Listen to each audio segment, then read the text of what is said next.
entitled to liberty because, especially given the high prices for both corn and soybeans, we just had a flurry in the last 4 or 5 years of inputs. And there are all kinds of things now that are being sold, with the hope in general, I think, that producers start to look at these inputs as a routine part of producing soybeans. And we're concentrating on soybeans today. I said this might be the last time I talk about soybeans at the Corn and Soybean Classic, but we'll always return to them because they're such a woven-in part of our agricultural production system now in Illinois. And certainly it's a great success story as you look around the world. I won't go into long history here, but soybeans have been important here for the last 50 years or so, and they really grew as a crop during so many of our lifetimes. And that's kind of an interesting thing. It's the one crop that spread itself around the world faster probably than any other crop ever has. And that's kind of remarkable. But what we're talking a lot about these days is, I hear a lot of people say, well, my dad got as good a soybean yields as I did. I'm not sure that's probably true in many cases, but the fact is that not getting high soybean yields has not been an unusual experience. Is that enough negatives for you? And we're going to talk a little bit about by finesse or by force. I chose the title to talk about this idea that if we just put the right stuff on and put more of them on, that we're going to force soybean yields to be higher. And I think that's something we really need to think about as we go forward. And I'm not here to throw cold water on all efforts to market inputs. Inputs are important for soybeans, we know that. But I want us to take, I guess, the right ideas when we go forward. These are just a list of things we're going to talk about this morning. I call them here levers to push soybean yields. But then I want to follow that up with a word slide here that sort of sets out what I'd like you to remember.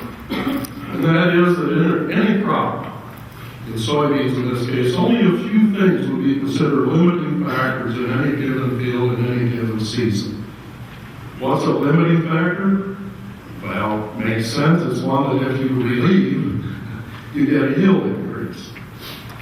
So if there's not an efficiency of something, then my second point there is if you put on inputs to fix limitations, but that's not really a limitation, then you can't really expect it to do any good.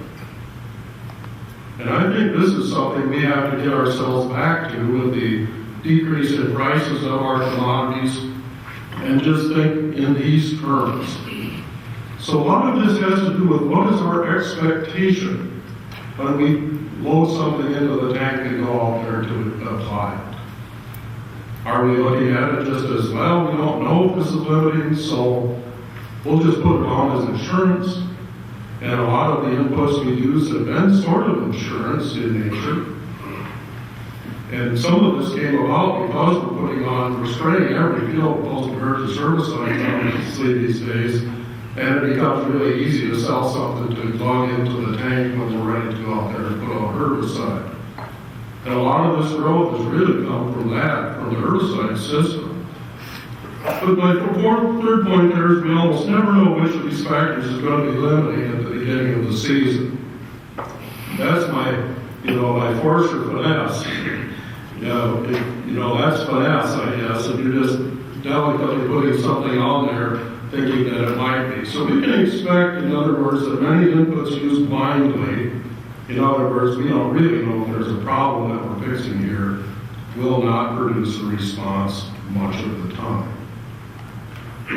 And some people would respond and say, well, we've settled on the inputs we're going to use and we're just going to keep using them. And we don't, really need to concern ourselves with whether they're paying their way.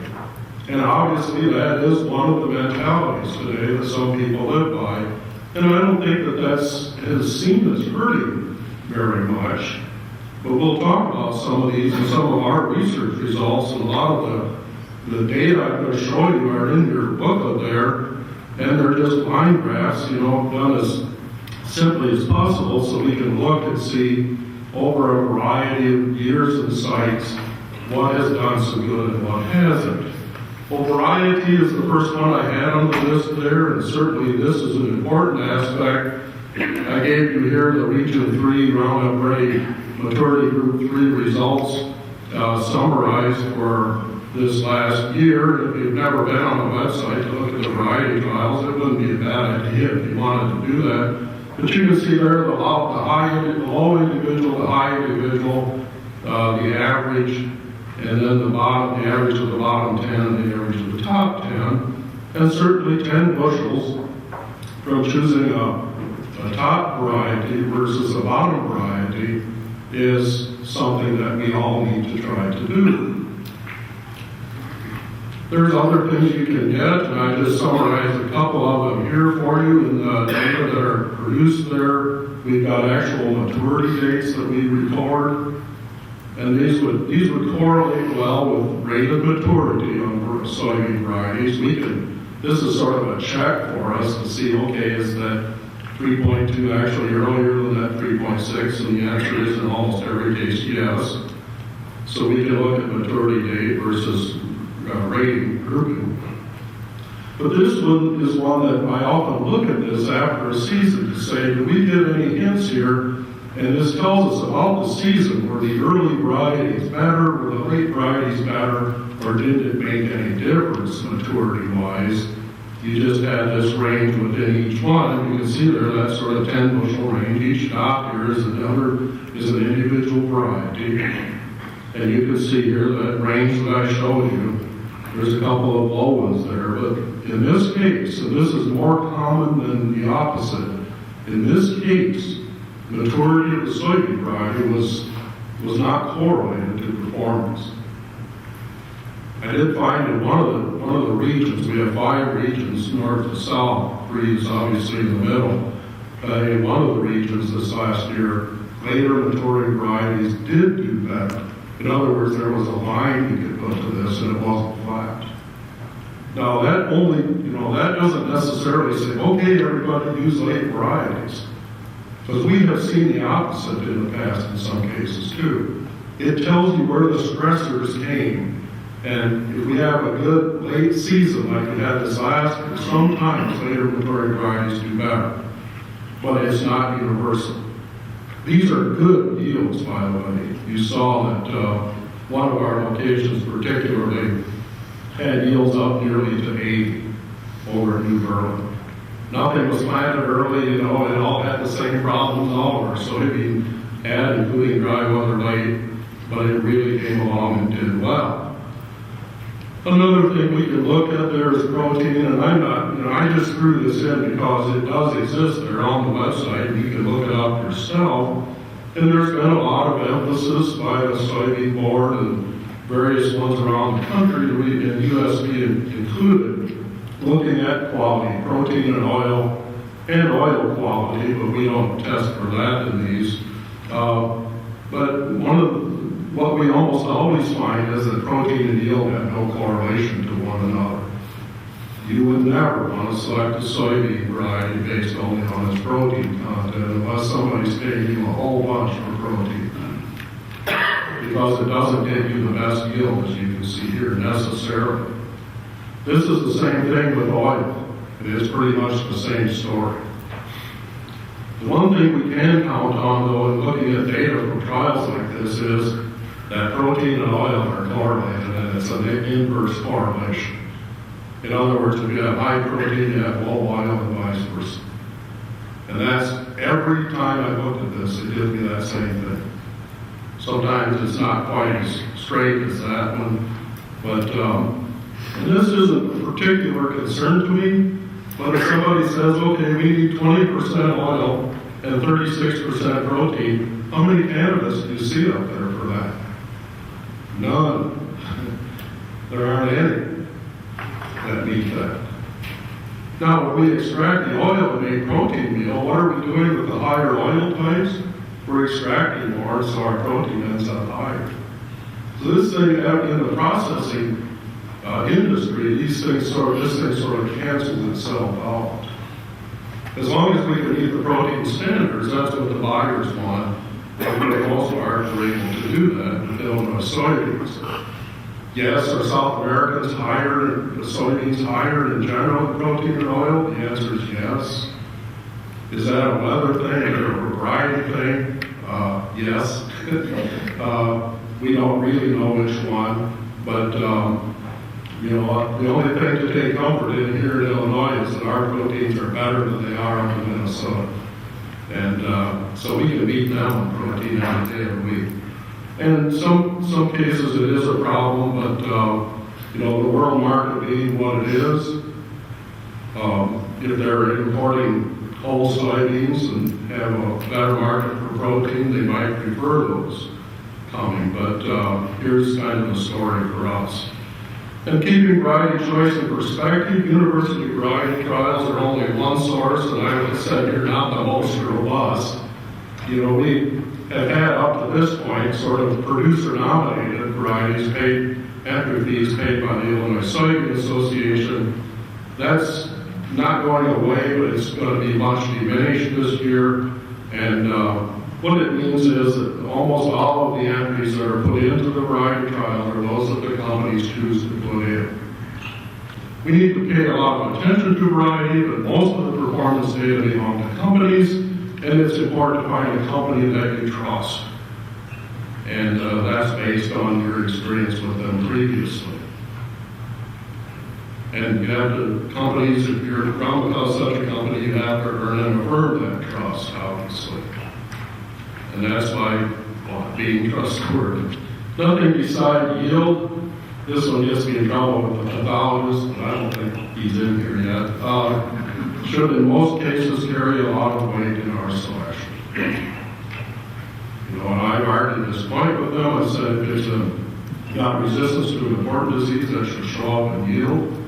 And yield, if I'm looking at one thing to select on, you know, it's yield.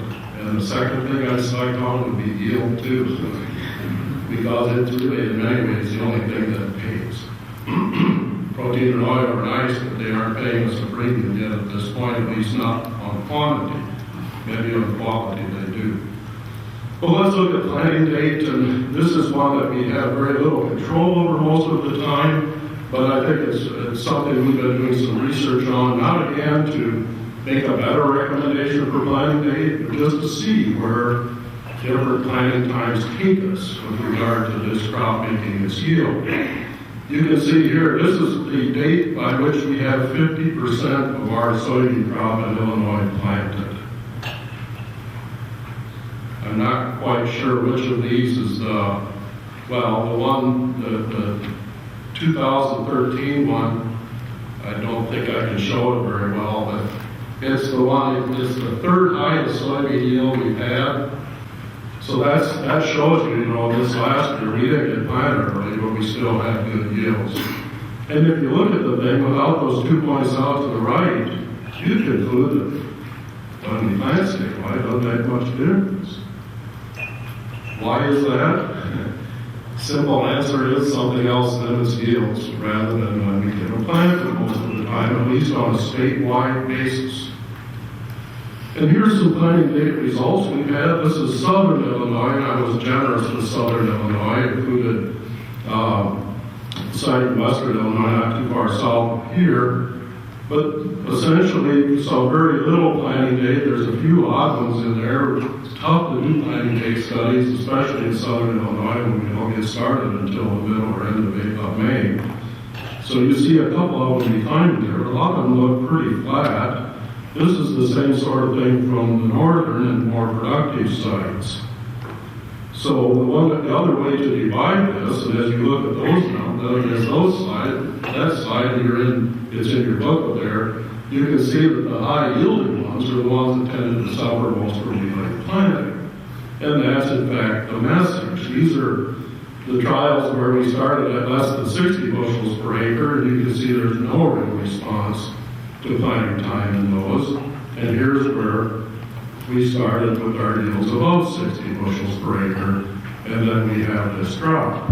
But we don't know going into the season which of these conditions we're going to have. So what's our message on this? Well, on the chance you're going to get good yields and a good season, it's a good idea to plant reasonably early. So I put it without, yelling at you. It's a good idea to move smartly, I said, to get soybeans planted, but corn suffers more from planting delays and should be planted first if there's a decision to be made. I often hear about somebody somewhere in Illinois that decides they're going to plant their soybeans in early April and their corn after that. And that's fine to make news and have your neighbors talk about you, but I don't know that it really does us much good under average conditions. If we're looking at average yields in our soybeans, and planting delays probably don't cost much until we get past June the 1st, because other things limit yields more. Under high yielding conditions, early May will be, or late April will be preferred. We don't know when those are going to be, so those of us who really hope for high yields ought to be thinking in those terms. Row spacing, and I put it up, I put the slide together this way to give you an idea of yield level and its effect, and most of us have said, well, if you get high yield levels, good growth of the canopy and so on, the narrow rows may not help as much, and we don't see any of that here. Divide that into two, with everything 2 bushel or less in the one category of sort of non-response to row spacing, and everything above that is a significant response. So on average here, over 24 trials, I believe 13 or 14 were responded to row spacing. It was always in a positive direction to narrow rows. It was not related to the yield levels whatsoever. And we've had it in part with our planting dates and some of these kinds of things too. Row spacing doesn't interact very much with other things, at least as much as we would have thought it does. So the take on this was pretty simple. Our average in these 24 trials was 2.4 bushel.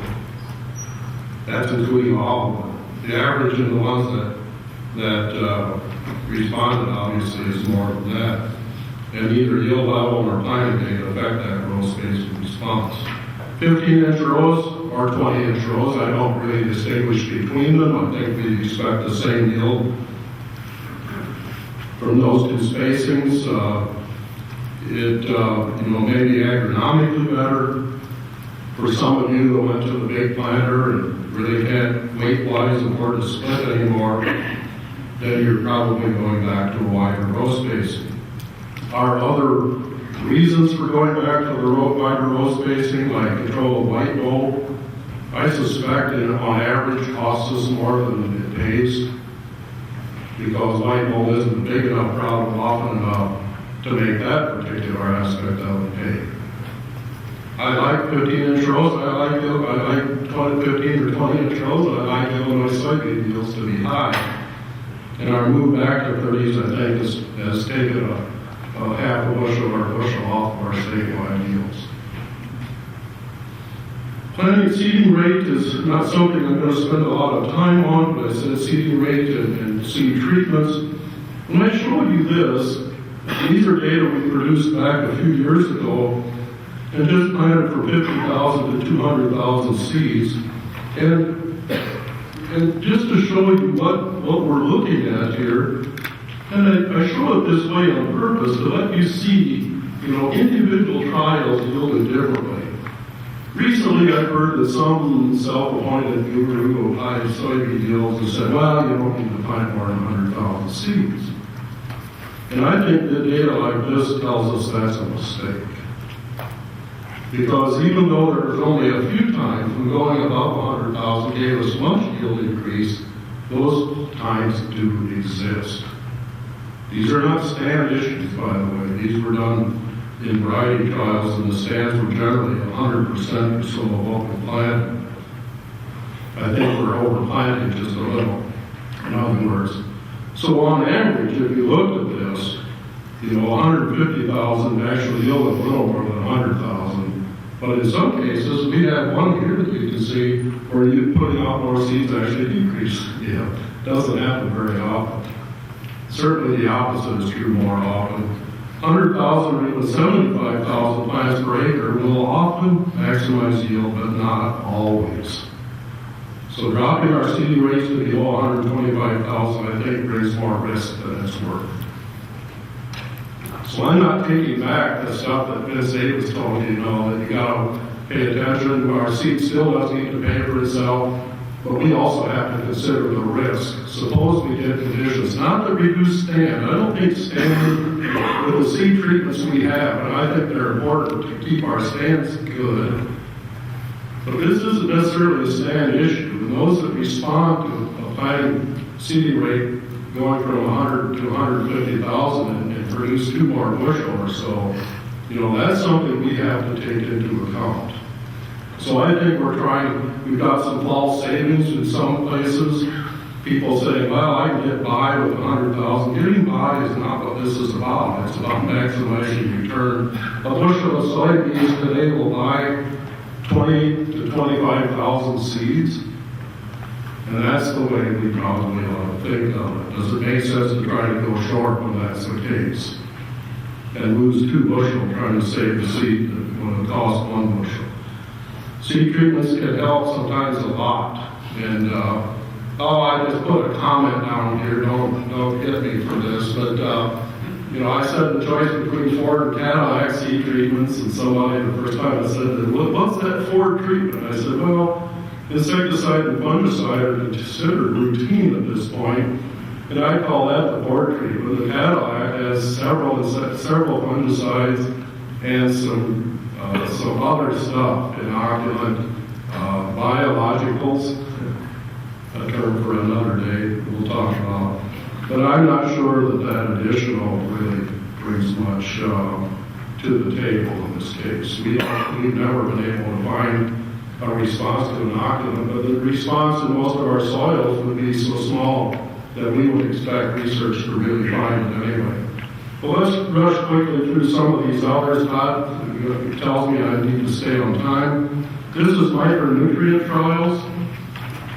And micronutrients are one that we think about, we kind of have a fondness for. We know that the soybean crop needs micronutrients. Every plant does. Amounts needed are tiny, measured in ounces or maybe a pound or 2 per acre that the crop takes up in every Illinois soil. I'll say that without an exception, contains each of those micronutrients. Availability is dependent on soil pH and how much oxygen and how much the roots are able to get to it, but there's certainly no shortage of any micronutrient in any soil to grow soybeans. And yet, it's one of the most common things we're putting on. So even though we almost never see a response, some people say, well, I'm happier when we put them out there. And a few years ago, you all heard about, if you use glyphosate, it's going to tie up micronutrients and you have to put on more. Most of the research on that has just failed to show that as a response.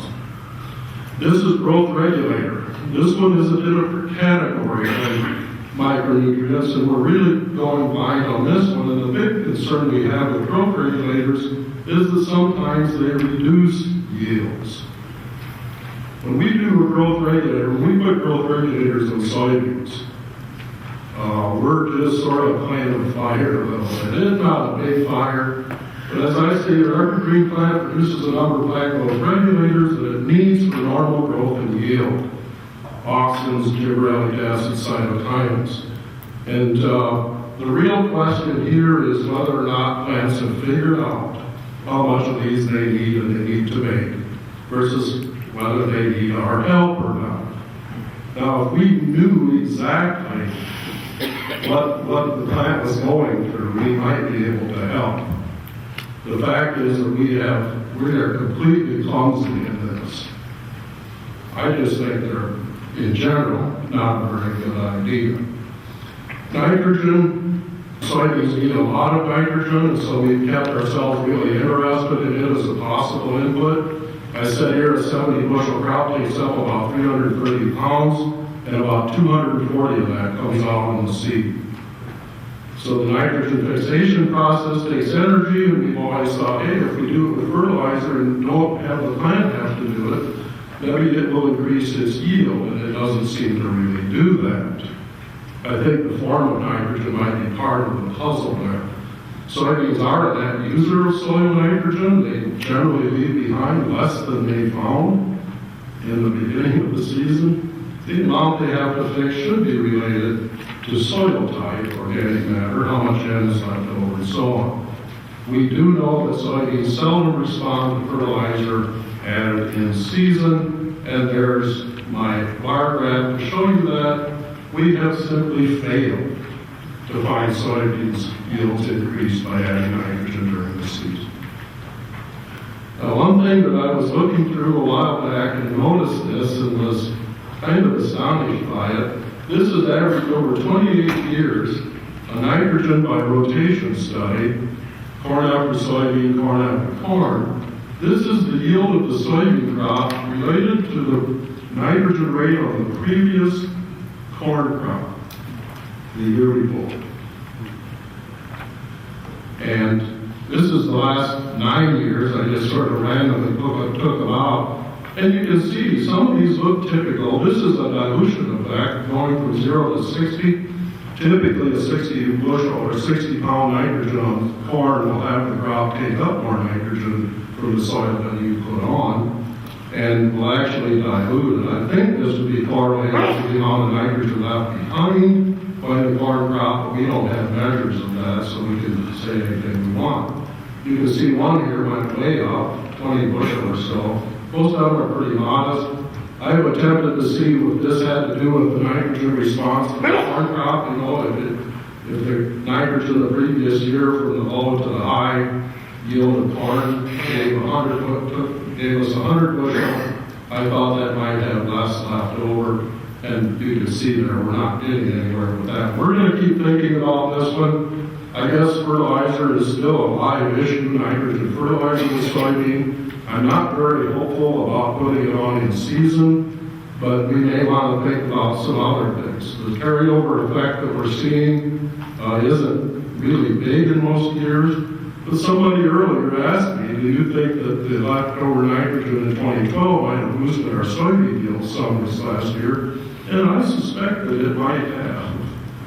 Now, a lot of that has gone out in tile line, but a lot of it wasn't as well. And so I think that it might be important to have that N deeper in the soil, not right up there where the roots are, because when you put nitrogen on soybeans, it generally decreases the amount they fix.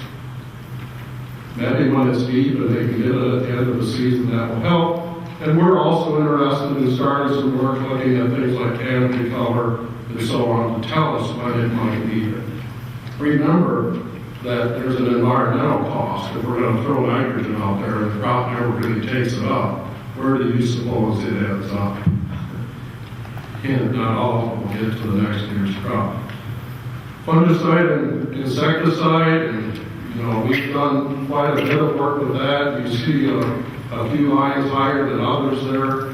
Fungicide is one thing. Carl will talk to you more about it. We do get some response in some cases. Adding insecticide doesn't usually increase that response, and on average it's pretty modest. And I won't say very much more about it. We think they ought to still be used as fungicides and insecticides generally. There can be a physiological effect, but probably not a very consistent one. Cobra is one that's got a very simple message. The chances of reducing yield with cobra are substantially higher than the chances of increasing yield. In fact, we've never increased yield with cobra, and we have decreased it substantially. You can see some 10 bushel yield losses here, and it doesn't seem to matter very much what the yield level is to do that.